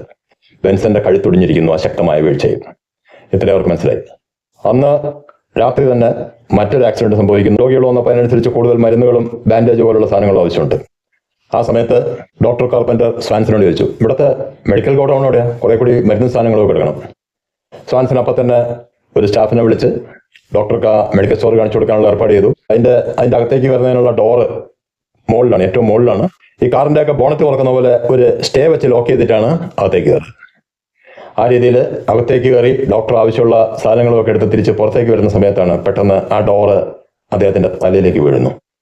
അദ്ദേഹം അത് വലത്തെ കൈ കൊണ്ട് തടുത്തു. അദ്ദേഹത്തിന്റെ റിസ്റ്റ് ഡാമേജ് ആയി. ശബ്ദം കേട്ട് മറ്റുള്ളവരൊക്കെ ഓടിയെത്തി. ജോളി അദ്ദേഹത്തിന്റെ റിസ്റ്റ് ബാൻഡേജ് ചെയ്തു, റിസ്റ്റും ഒപ്പം 2 വിരലുകളും, ചൂണ്ടുവിരലും തൊട്ടടുത്തുള്ള വിരലും. ജോളി പറഞ്ഞു 2 ദിവസത്തേക്ക് ഇതൊന്നും അനക്കാൻ പറ്റില്ല, കംപ്ലീറ്റ് റെസ്റ്റ്. രാത്രി കുറച്ച് വൈകിയ സമയത്ത് ഡോക്ടർ റോളിങ്സിനെ വിളിച്ചു. താങ്കൾ എനിക്കൊരു ഉപകാരം ചെയ്യണം. എന്താ? ഇന്ന് മുഴുവൻ ഡോക്ടർ ബെൻസന്റെ അടുത്തിരിക്കണം, നേരം വെളുക്കുന്നവരെ. ഒപ്പം ഈ പരിസരമൊക്കെ ഒന്ന് വാച്ച് ചെയ്യുകയും ചെയ്യണം. അങ്ങനെ സംസാരിച്ചുകൊണ്ട് നിൽക്കുന്നതിനിടയിൽ റോളിങ്സിന്റെ പാൻസിന്റെ പോക്കറ്റിൽ എന്തോ ഇങ്ങനെ മുഴച്ചു നിൽക്കുന്നതായിട്ട് ഡോക്ടർ കണ്ടു. ഇതെന്താ സാധനം? അതെന്റെ ഒരു പൈപ്പ് ലഞ്ചാ, എവിടെ എടുക്കാൻ നോക്കട്ടെ.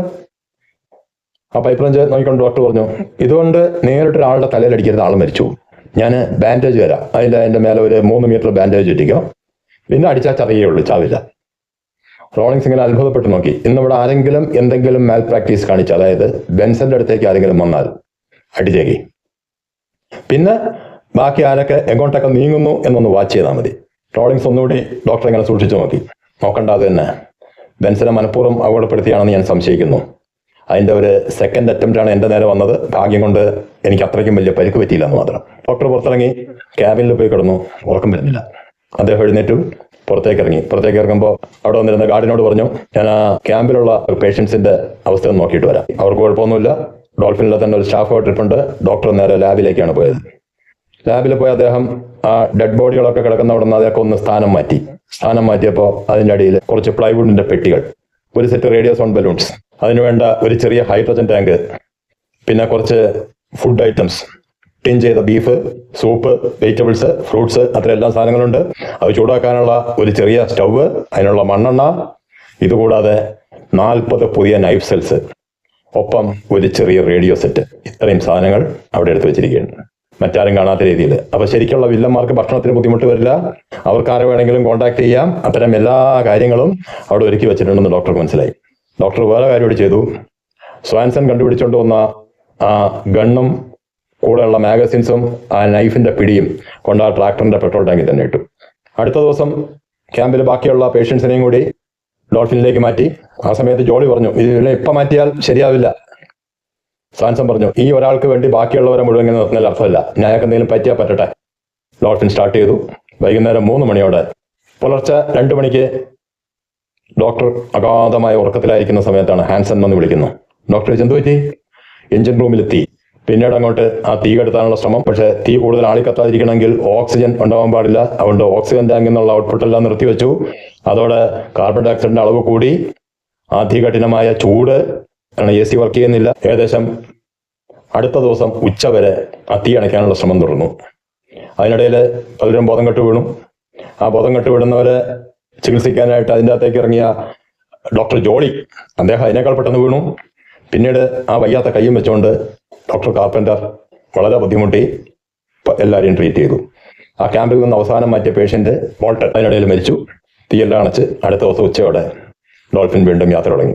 യാത്ര തുടങ്ങുന്ന സമയത്ത് ഡോക്ടർ കമാൻഡറോട് പറഞ്ഞു, നാളെ രാവിലെ 8 മണിക്ക് എല്ലാവരെയും വാർഡ് റൂം എന്ന് പറഞ്ഞാൽ ഒരു കോമൺ സ്പേസ്, എല്ലാവരെയും വാർഡ് റൂമിൽ അസംബിൾ ചെയ്യാൻ വരണം. അതിൽ നമ്മൾ 5 പേര്, ഞാൻ, താങ്കൾ, ഹാൻസൺ, സബ്രിൻസ്കി, റോളിങ്സ്, അതുകൂടാതെ ഹൈ സ്റ്റേഷൻ സീബ്രയിൽ നിന്ന് വന്ന് ഇപ്പം ജീവനോടുള്ള ആൾക്കാരെല്ലാവരും. അടുത്ത ദിവസം രാവിലെ എല്ലാവരും അവിടെ എത്തി. അല്പം കഴിഞ്ഞപ്പോൾ ഡോക്ടറും സ്വാൻസനും അവിടേക്ക് കയറി വന്നു. എല്ലാവരും ഒന്ന് നോക്കി. എല്ലാവരും ഓരോ ഭാഗത്തായിട്ട് ചിലരൊക്കെ നിൽക്കുന്നു, ചിലരൊക്കെ ഇരിക്കുന്നു. എല്ലാവരും ക്യാപ്റ്റനെ കണ്ട് ചാടി എണീറ്റു. സബ്രിൻസ്കി മാത്രം ഇരുന്നവിടെ നനങ്ങിയില്ല, കാരണം അദ്ദേഹം ആംഗിള് പരിക്കുള്ള ആളാണല്ലോ. ഒരു മാഗസിനും വായിച്ചുകൊണ്ട് അദ്ദേഹം അവിടെ ഇരിപ്പുണ്ട്. ഡോക്ടർ ജോളി ചോദിച്ചു, എന്താ ക്യാപ്റ്റൻ ഞങ്ങളെല്ലാം ഇവിടെ വരാൻ പറഞ്ഞത്? ഡോക്ടർ കാർപ്പൻ്റർ പറഞ്ഞു, വാസ്തവത്തിൽ ക്യാപ്റ്റൻ അല്ല, ഞാനാണ് നിങ്ങളെല്ലാം വരാൻ പറഞ്ഞത്. ഞാൻ വെറും ഒരു നേവൽ ഡോക്ടറല്ല, ബ്രിട്ടീഷ് M16 കൗണ്ടർ എസ്പിയോണേജ് ഏജന്റാണ്. എൻ്റെ പേര് ഡോക്ടർ കാർപ്പൻ്റർ ഒന്നുമല്ല, ഡോക്ടർ ഹാലിവൽ, മരിച്ചുപോയ മേജർ ഹാലിവലിൻ്റെ അനുജൻ. അത് കേട്ട് ഞെട്ടാത്തതായിട്ട് അവിടെ ആ സ്വാൻസനും ടീമും മാത്രമേ ഉള്ളൂ. കാരണം അവരോട് ഈ വിവരം ഡോക്ടർ നേരത്തെ പറഞ്ഞിരുന്നു. ഡോക്ടർ ചോദിച്ചു, ഈ തീപിടുത്തം എങ്ങനെ ഉണ്ടായി എന്നാണ് നിങ്ങളുടെ എല്ലാ അഭിപ്രായം, ക്യാമ്പിലുള്ളവരുടെ അഭിപ്രായം? ആ സമയത്ത് ഡോക്ടർ ജോളി പറഞ്ഞു, അതിപ്പോൾ എങ്ങനെ ഉണ്ടായാലും എന്താ, തീ പിടിച്ചു കഴിഞ്ഞില്ലേ? അങ്ങനെയല്ല, ഇനി അത്തരം ഒരു തീപിടുത്തം വരാതെ നോക്കണം. അങ്ങനെ നോക്കണമെങ്കിൽ നിങ്ങൾ വേറെ കുറച്ച് കാര്യങ്ങളോട് മനസ്സിലാക്കണം. 2ാം ലോക മഹായുദ്ധത്തിന് ശേഷം തുടങ്ങിയതാണ് USA-USSR കോൾഡ് വാർ. പരസ്പരം അങ്ങോട്ടും ഇങ്ങോട്ടും പൈ ക്യാമറയുള്ള സാറ്റലൈറ്റുകൾ ഉപയോഗിച്ച് ഓരോ രാജ്യവും എന്തൊക്കെ സന്നാഹങ്ങൾ നടത്തുന്നു എന്ന് മറ്റേ രാജ്യം ചെക്ക് ചെയ്തുകൊണ്ടിരിക്കുന്നു. പക്ഷേ അതിനുള്ള ഏറ്റവും വലിയൊരു തടസ്സം എന്താണെന്ന് വെച്ചാൽ ക്യാമറയുടെ അക്യുറസിയാണ്. ആ പരീക്ഷണങ്ങളിൽ എന്നും മുന്നിട്ട് വന്നത് അമേരിക്കയായിരുന്നു. ഏകദേശം 8 മാസം മുമ്പ് അമേരിക്ക ഒരു ക്യാമറ ഡെവലപ്പ് ചെയ്തു. വളരെ ഹൈ റെസൊല്യൂഷൻ ക്യാമറ. 500 മീറ്റർ ദൂരെ നിന്ന് ഒരു ചായക്കപ്പിന്റെ ഫോട്ടോ കൃത്യമായിട്ട് എടുക്കാൻ പറ്റുന്ന അത്രയും റെസൊല്യൂഷനുള്ള ഒരു ക്യാമറ. അത് അടുത്ത സാറ്റലൈറ്റിൽ ഇൻസ്റ്റാൾ ചെയ്യാനായിട്ടിരിക്കുന്ന സമയത്ത് അത് ഹൈജാക്ക് ചെയ്യപ്പെടുന്നു. ഏതാനും ദിവസങ്ങൾ കഴിഞ്ഞാണ് CIA ഏജൻസിന് അത് ലൊക്കേറ്റ് ചെയ്യാൻ പറ്റിയത്. പക്ഷെ ഒന്നും ചെയ്യാൻ പറ്റാത്ത അവസ്ഥയിലായിരുന്നു, കാരണം അത് ക്യൂബയുടെ തലസ്ഥാനമായ ഹവാനയിലായിരുന്നു. അതങ്ങോട്ട് കൊണ്ടുപോയത് എങ്ങനെ എന്നും കണ്ടുപിടിച്ചു. ഒരു പോളണ്ട് എയർവേസിന്റെ വിമാനത്തിലായിരുന്നു. പക്ഷേ കസ്റ്റംസ് ചെക്ക് ഒഴിവാക്കുന്നതിനായിട്ട് ആ വിമാനത്തിന്റെ ഒഫീഷ്യൽ റെക്കോർഡ്സിൽ അത് മയാമി ബീച്ചിലേക്ക് പോകുന്നു എന്നാണ് റെക്കോർഡ് ചെയ്തിരുന്നത്. ആകാശത്തിലേക്ക് വരുന്നതിന് ശേഷം അത് വളരെ പെട്ടെന്ന് ദിശ മാറി ഹവാനയിലേക്ക് പോകുമായിരുന്നു. അധികം വൈകാതെ ആ ക്യാമറ USSRന്റെ ഒരു സാറ്റലൈറ്റിൽ ഇൻസ്റ്റാൾ ചെയ്യപ്പെട്ടു. അതോടെ അമേരിക്കയുടെയും മറ്റ് നാറ്റോ രാജ്യങ്ങളുടെയും പ്രതിരോധ സംവിധാനങ്ങളുടെ എല്ലാം ഫോട്ടോ കൃത്യമായിട്ട് എടുക്കാൻ USSRന് കഴിഞ്ഞു. പക്ഷെ ഒരൊറ്റ കുഴപ്പമേ ഉള്ളൂ, ആ എടുക്കുന്ന ഫിലിംസ് ഒന്നും താഴോട്ട് കൊണ്ടുവരാനുള്ള സംവിധാനം അവരുടെ കയ്യിലില്ല. അമേരിക്കയ്ക്കാണെങ്കിൽ അത്തരം ഫിലിംസ് ഒരു ക്യാപ്സൂളിലാക്കി താഴോട്ട് ഡ്രോപ്പ് ചെയ്താൽ അത് എയർ പിക്ക് ചെയ്യാവുന്ന രീതിയിലുള്ള ടെക്നോളജി അവർ ഡെവലപ്പ് ചെയ്തിട്ടുണ്ട്. അതേസമയം USSRന് അത്തരം ഒരു സിസ്റ്റം ഇല്ല. അവർക്കത് നേരെ താഴേക്കിടാനേ കഴിയുള്ളൂ. താഴേക്കിടുമ്പോൾ സൂക്ഷിക്കേണ്ട ഒരു കാര്യം, അത് ആളൊഴിഞ്ഞൊരു ഭാഗമായിരിക്കണം, ഇല്ലെങ്കിൽ പിന്നെ അത് കണ്ടുപിടിക്കാൻ പറ്റിയെന്ന് വരില്ല. അത്രയും ചെറിയ ക്യാപ്സൂൾസാണ് ഒന്ന് വീഴുന്നത്. ട്രാഫിക്കുള്ള ഭാഗമാകാൻ പാടില്ല, കാട് അങ്ങനെയുള്ളൊരു ഭാഗങ്ങൾ പാടില്ല. അപ്പോൾ അവർക്ക് പിന്നെ 2 ചോയ്സേ ഉള്ളൂ, ഒന്നുകിൽ ആർട്ടിക് ഐസ് ക്യാപ്പ് അല്ലെങ്കിൽ അന്റാർട്ടിക്. ഇത്തരം ഒരു നീക്കത്തെക്കുറിച്ച് അമേരിക്ക തന്ന ഇൻഫർമേഷൻ വെച്ചാണ് ഹൈ സ്റ്റേഷൻ സീബ്ര ഇവിടെ ഇൻസ്റ്റാൾ ചെയ്തത്. ഇതിന്റെ ഒരു പ്രധാന ഉദ്ദേശം, അദ്ദേഹം ക്യാപ്റ്റൻ സ്വാൻസനെ നോക്കി പറഞ്ഞു, ഞാൻ താങ്കളുടെ അടുത്ത് 2 ദിവസം മുമ്പ് പറഞ്ഞിരുന്നു, റഷ്യൻ മിസൈൽസിനെ വാച്ച് ചെയ്യാൻ ഞങ്ങൾ റേഡിയോ സൗണ്ട് ബലൂൺസ് ഉപയോഗിച്ചിരുന്നു. വാസ്തവത്തിൽ മിസൈലിനെ വാച്ച് ചെയ്യാനായിരുന്നില്ല, ഈ സാറ്റലൈറ്റിന്റെ നീക്കം വാച്ച് ചെയ്യുന്നതിനായിരുന്നു. ഒപ്പം ഞാൻ താങ്കളോട് വേറൊരു കാര്യം പറഞ്ഞിരുന്നല്ലോ, ഞാൻ അന്റാർട്ടിക്കയിൽ നിന്നായിരുന്നു വന്നിരുന്നതെന്ന്. വാസ്തവത്തിൽ ഞാൻ അവിടെ ചെക്ക് ചെയ്യാൻ പോയതാണ്. അവിടെ USSRന്റെയോ ഏതെങ്കിലും വാഴ്സ രാജ്യങ്ങളുടെയോ സ്റ്റേഷൻസ് ഉണ്ടോ എന്നറിയാൻ. ആ സമയത്ത് അവിടെ അത്തരം ഒരു സ്റ്റേഷനും ഇല്ല. പിന്നെ ഉറപ്പായിരുന്നു ഇത് ആർട്ടിക്കിൽ മാത്രമേ ഡ്രോപ്പ് ചെയ്യുള്ളൂ. ആർട്ടിക്കിലാണെങ്കിൽ അത് ഡ്രോപ്പ് ചെയ്താൽ റിട്രീവ് ചെയ്യാൻ ഒരേ ഒരു വഴിയേ ഉള്ളൂ, ഇവിടെ ഉള്ള ആരെങ്കിലും അത് പിക്ക് ചെയ്യണം. ഇവിടെ ഈ സമയത്ത് ഒരേ ഒരു സ്റ്റേഷനേ ഉള്ളൂ, അത് ഹൈ സ്റ്റേഷൻ സീബ്രയാണ്. ഈ സ്റ്റേഷനിലുള്ള ഒരാളായിരിക്കും ഇത് പിക്ക് ചെയ്യുക എന്ന് ഞങ്ങൾ ഊഹിച്ചു. അത് മേജർ ഹാലിവലിന് കൃത്യമായിട്ട് വിവരം കൊടുത്തു. 24 മണിക്കൂർ ബാക്കിയുള്ള സമയത്ത് മേജർ അദ്ദേഹത്തിന്റെ വിശ്വസ്തരായ 2 പേരെ വാച്ച് ചെയ്യാൻ ഏൽപ്പിച്ചു. ആരെങ്കിലും ക്യാമ്പ് വിട്ട് പരിധി വിട്ട് പുറത്തേക്ക് പോകുന്നുണ്ടോ, ഏത് സമയത്തും പകലോ രാത്രിയോ വ്യത്യാസമില്ലാത്ത ക്യാമ്പ് വിട്ട് പുറത്തേക്ക് പോകുന്നുണ്ടോ എന്ന് വാച്ച് ചെയ്യാൻ ഏൽപ്പിച്ചു. അതിലൊരാള് അത്തരം ഒരു വ്യക്തിയെ കണ്ടുപിടിച്ചു. കണ്ടുപിടിച്ച ആളൊരു മണ്ടത്തരം കാണിച്ചു. ആ വിവരം വന്ന് മേജർ എടുത്ത് പറയുന്നതിന് പകരം നേരെ ചെന്ന് അയാളെ തടഞ്ഞു. സ്വാഭാവികമായിട്ടും അയാളുടെ കയ്യിൽ കത്തി ഉണ്ടായിരുന്നു. അത് തടഞ്ഞവന്റെ വാരിയല് തുളച്ചകത്തേക്ക് കയറി. ഒരാൾ കത്തി ഉപയോഗിക്കുന്നതിൽ വലിയ വിദഗ്ധനായിരുന്നില്ല. കത്തി തിരിച്ചെടുക്കുമ്പോൾ ബ്ലേഡ് പൊട്ടി അകത്തിരിപ്പായി. കുറെ സമയം കഴിഞ്ഞിട്ടും ഒരാളെ തിരിച്ചു കാണാതായപ്പോൾ ഹാലിവൽ അടുത്ത ആളെ അയച്ചു. അയാൾ അന്വേഷിച്ചെത്തിയത് മെയിൻ ഹട്ടിലായിരുന്നു. മെയിൻ ഹട്ടിൽ ആ സമയത്ത് ഉണർന്നിരിക്കുന്ന ആ വ്യക്തി കയ്യിലുള്ള പിസ്റ്റൾ കൊണ്ട് അയാളെ ഷൂട്ട് ചെയ്തു. ഇനി വരുന്നത് മേജറായിരിക്കും എന്നറിയാവുന്ന ആ വ്യക്തി അധികം വേഗം തന്നെ മേജറുടെ ക്യാബിനിലെത്തി മേജറെയും ഷൂട്ട് ചെയ്തു. ഈ കൊലപാതകങ്ങളെല്ലാം അപകടമാണെന്ന് വരുത്തി തീർക്കുന്നതിന്റെ ഫലമായിട്ട് ഇവിടെ എല്ലാം തീയിട്ടു. അതുകൊണ്ട് തന്നെ ഈ വ്യക്തിക്ക് മാത്രം കാര്യമായിട്ടുള്ള പൊള്ളലേറ്റിട്ടില്ല. ഈ വ്യക്തി വലിയ പരിക്കുകളൊന്നും ഇല്ലാതിരിക്കുന്നു എന്ന് മാത്രമല്ല, ആവശ്യത്തിന് ഭക്ഷണവും മറ്റ് സംവിധാനങ്ങളും എല്ലാം അവർ വേറെ സ്റ്റോർ ചെയ്തിട്ടുണ്ടായിരുന്നു. ആ സമയത്ത് ഐസ്റ്റേഷൻ സ്ലീപ്പറുടെ സെക്കൻഡ് ക്യാപ്റ്റൻ ഫ്ലോസം ചോദിച്ചു, എവിടെ? ലാബിൽ എന്നിട്ട് മറ്റുള്ളവർ പ്രവേശിക്കാതിരിക്കാനാണ് ആ ഡെഡ് ബോഡീസ് മുഴുവൻ അവിടെ കൊണ്ട് ഡം ചെയ്തത്. 7 ഡെഡ് ബോഡീസ് നിരന്ന് കിടക്കുന്ന ഒരു സ്ഥലത്ത് ആരും അങ്ങനെ കയറില്ല. ശരിയല്ലേ? എല്ലാവരും സമ്മതിച്ചു. ഏതായാലും ഇതോടെ താങ്കളുടെ വഴി അടഞ്ഞു ഡോക്ടർ ജോളി. ആദ്യം ആർക്കും ഒന്നും അങ്ങനെ മനസ്സിലായില്ല, പിന്നെ എല്ലാവരും ഞെട്ടി. ഡോക്ടർ ജോളി ചോദിച്ചു, എന്ത് ഭ്രാന്താ താനീ പറയുന്നത്? ഭ്രാന്തല്ല, സത്യം. ഈ സബ്മറൈനിൽ കയറി അധികം വേഗം തന്നെ താങ്കൾ ഡോക്ടർ ബെൻസിനെ അപകടത്തിൽപ്പെടുത്തി. ഡോക്ടർ ബെൻസിനെ ഞാൻ അപകടത്തിൽപ്പെടുത്തിയെന്നോ? ഡോക്ടർ ബെൻസിൽ എന്റെ മേലേക്ക് വന്ന് വീഴുമായിരുന്നു. ഞാൻ എന്റെ മേലേക്കല്ല വീണതെങ്കിൽ അയാൾക്ക് ഇതിലും വലിയ അപകടം വരുമായിരുന്നു. ബെൻസൺ താങ്കളുടെ മേലേക്ക് വീഴുമായിരുന്നില്ല, താങ്കൾ വീഴ്ത്തുമായിരുന്നു. ആ കയറണിയെ പിടിച്ച് കയറുന്ന സമയത്ത് ഏകദേശം ഹള്ളിന്റെ അടുത്തെത്താറായപ്പോൾ താങ്കൾ ആ കയറണി ഒന്ന് പുറകേക്ക് വലിച്ചു. ഡോക്ടർ ബെൻസന്റെ ബാലൻസ് തെറ്റി അദ്ദേഹം താഴേക്ക് വീണു. താങ്കൾ മുൻകൂട്ടി കാൽക്കുലേറ്റ് നിൽക്കുകയായിരുന്നു. താങ്കൾ താഴേക്ക് ചാടിയതിനു ശേഷം വീഴുന്ന ബെൻസന്റെ കഴുത്ത് നോക്കി താങ്കൾ തൊഴിച്ചു. അങ്ങനെയാണ് ബെൻസന്റെ നട്ടെല്ല് ഡാമേജ് ആവുന്നത്. അത് കഴിഞ്ഞ് അന്ന് രാത്രി തന്നെ താങ്കൾ എന്നെയും അപകടപ്പെടുത്താൻ ശ്രമിച്ചു. പക്ഷെ ഭാഗ്യം കൊണ്ട് എന്റെ കൈക്ക് മാത്രമേ പരിക്ക് പറ്റിയുള്ളൂ. ഡോക്ടർ ജോളി പറഞ്ഞു, എന്നിട്ട് ഞാൻ ആ എഞ്ചിനിൽ തീ പിടിച്ചപ്പോൾ രക്ഷിക്കാൻ ശ്രമിച്ചത് താങ്കൾ കണ്ടില്ലേ? അതിന്റെ ഉദ്ദേശം എനിക്ക് അന്ന് രാത്രി തന്നെ മനസ്സിലായി. താങ്കൾ അധികം നേരം ഒന്നും രക്ഷിക്കാൻ ശ്രമിച്ചില്ല, അങ്ങോട്ട് കയറി ബോധം കെട്ട് വീണു. പക്ഷെ ആ ബോധം കെട്ട് വീണത് കൊണ്ട് താങ്കൾക്കൊരു ഓക്സിജൻ എക്യുപ്മെന്റ് കിട്ടി. അതുകൊണ്ട് ബാക്കിയുള്ളവരെല്ലാം കാർബൺ ഡൈ ഓക്സൈഡും കാർബൺ മോണോക്സൈഡും ശ്വസിച്ച് കഷ്ടപ്പെടുമ്പോൾ താങ്കൾ സുഖമായി ഓക്സിജൻ ശ്വസിച്ചുകൊണ്ടിരുന്നു. മാത്രമല്ല, ആ എഞ്ചിൻ റൂമിൽ തീ പിടിച്ചതല്ല, തീ പിടിപ്പിച്ചതാണ്. ആര്? ഒന്നുകിൽ താങ്കൾ, അല്ലെങ്കിൽ താങ്കളുടെ കൂട്ടാളി. എന്റെ കൂട്ടാളിയോ? അതെ, താങ്കൾ ഒറ്റയ്ക്കല്ല ഇതെല്ലാം കൂടി ചെയ്തതെന്ന് എനിക്ക് മനസ്സിലായിട്ടുണ്ട്. കൂടെ ഒരാളും കൂടിയുണ്ട് എന്ന് പറഞ്ഞുകൊണ്ട് ഡോക്ടർ കിനിയാട്സിന്റെ നേരെ തിരിഞ്ഞു. Radio operator Kinnaird. അല്ലേ കിനിയാട്സ് ഒന്ന് ഞെട്ടി. താങ്കളല്ലേ ഡോക്ടർ ജോളിയുടെ കൂട്ടുകാരൻ? പെട്ടെന്ന് കിനിയാട്സ് അയാളുടെ പിസ്റ്റൾ പുറത്തെടുത്തതിന് ശേഷം പറഞ്ഞു, ശരി, ഇനി കളി നിർത്താം. ഇനി ഞങ്ങൾ കാര്യമെല്ലാം പറയാം. ഞങ്ങൾ KGBയുടെ ഏജൻസ് ആണ്. ഏകദേശം 15 വർഷമായി ഞങ്ങൾ KGBക്ക് വേണ്ടി പ്രവർത്തിച്ചുകൊണ്ടിരിക്കുന്നു. അങ്ങനെ പല ഭാഗത്തും നുഴഞ്ഞു കയറിയ പോലെ ഈ ഒരു ഐ സ്റ്റേഷനിലും ഞങ്ങൾ രണ്ടുപേരെത്തി. പെട്ടെന്ന് ഡോക്ടർ ജോളി പറഞ്ഞു, ശരി കമാൻഡർ സ്വാൻസൺ, താങ്കളുടെ വയർലെസ് ഓപ്പറേറ്റർക്ക് നിർദ്ദേശം കൊടുക്കൂ. ഇവിടെ നിന്ന് ഏകദേശം 20 മൈൽ അപ്പുറത്തായി USSRന്റെ ഒരു നേവൽ ഷിപ്പ് ഉണ്ട്. അതിന് ഇവിടുത്തെ ലൊക്കേഷൻ കൊടുക്കാനുള്ള നിർദ്ദേശം കൊടുക്കൂ. കൊടുത്തില്ലെങ്കിൽ എനിക്ക് താങ്കളെയും വെടി വെച്ച് കൊല്ലേണ്ടി വരും. ഈ സമയത്ത് സ്വാൻസൺ മെല്ലെ ഡോക്ടർ കാർപ്പറിന്റെ അടുത്ത് ഒന്ന് ചോദിച്ചു, ഈ തോക്കെങ്ങനെ തിരിച്ചവൻ്റെ അടുത്തെത്തി? ഞാനത് പെട്രോൾ ടാങ്കിൽ തിരിച്ചു കൊണ്ടിട്ടു. അതെന്തിന്? ആ തോക്ക് കയ്യിലുള്ളതുകൊണ്ടാണ് അവന്മാർ ഇത്രയും സംസാരിച്ചത്. ഇല്ലെങ്കിൽ അവന്മാരൊന്നും ഒരക്ഷരം മിണ്ടില്ലായിരുന്നു. പക്ഷെ ഇപ്പൊ നമ്മളെല്ലാം പെട്ടില്ലേ എന്ന് പറഞ്ഞു കഴിയുമ്പോഴേക്കും അവിടെ ഒരു വെടിപൊട്ടി.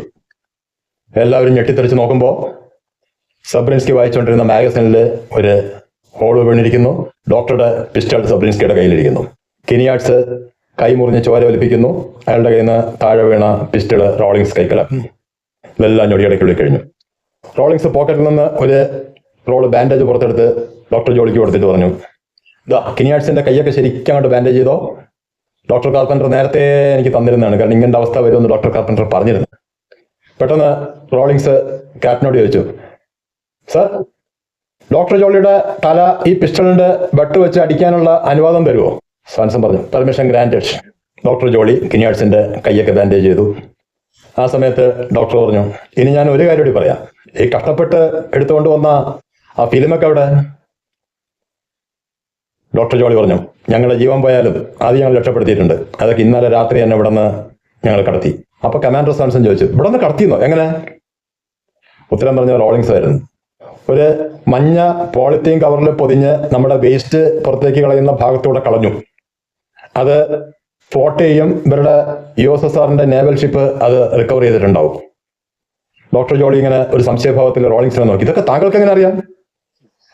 രാത്രി മുഴുവൻ ഞാൻ വാച്ചിങ് ആയിരുന്നു. കിനിയാട്സ് ആ മഞ്ഞ പോളിത്തീൻ കവർ കൊണ്ട് പോകുന്നതും അത് കളയുന്നതും എല്ലാം ഞാൻ കണ്ടു. അപ്പൊ എന്തുകൊണ്ട് കിനിയാട്സിനെ താങ്കൾ തടുത്തില്ല? ഉത്തരം പറഞ്ഞ കാർപ്പൻറ്റർ ആയിരുന്നു. കാരണം അതിൻ്റെ അകത്ത് ശരിക്കുള്ള ഫിലിം ഉണ്ടായിരുന്നില്ല. എല്ലാവരും ഞെട്ടിത്തെറിച്ച് വീണ്ടും കാർപ്പൻറ്റർ നോക്കുകയാണ്. കാർപ്പൻറ്റർ പറഞ്ഞു, അതിൻ്റെ അകത്തുള്ള ഫിലിമെല്ലാം ഞാൻ താങ്കൾ അത് ഇവിടെ കൊണ്ടുവച്ച് അന്ന് തന്നെ എടുത്തു മാറ്റി.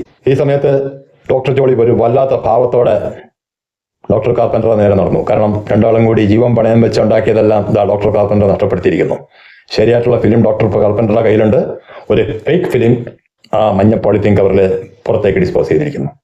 പെട്ടെന്ന് റോളിങ്സ് കയ്യിലിടുന്ന പിസ്റ്റളിന്റെ ബട്ട് കൊണ്ട് ഡോക്ടർ ജോളിയുടെ തലയിൽ ആഞ്ഞൊരടി അടിച്ചു. ഡോക്ടർ ജോളിയോടെ ബോധം കെട്ട് വീണു. റോളിങ്സ് തിരിഞ്ഞ് ക്യാപ്റ്റൻ സോൺസനെ നോക്കി പറഞ്ഞു, പെർമിഷൻ നേരത്തെ തന്നിരുന്നല്ലോ, ഞാനത് നടപ്പിലാക്കി.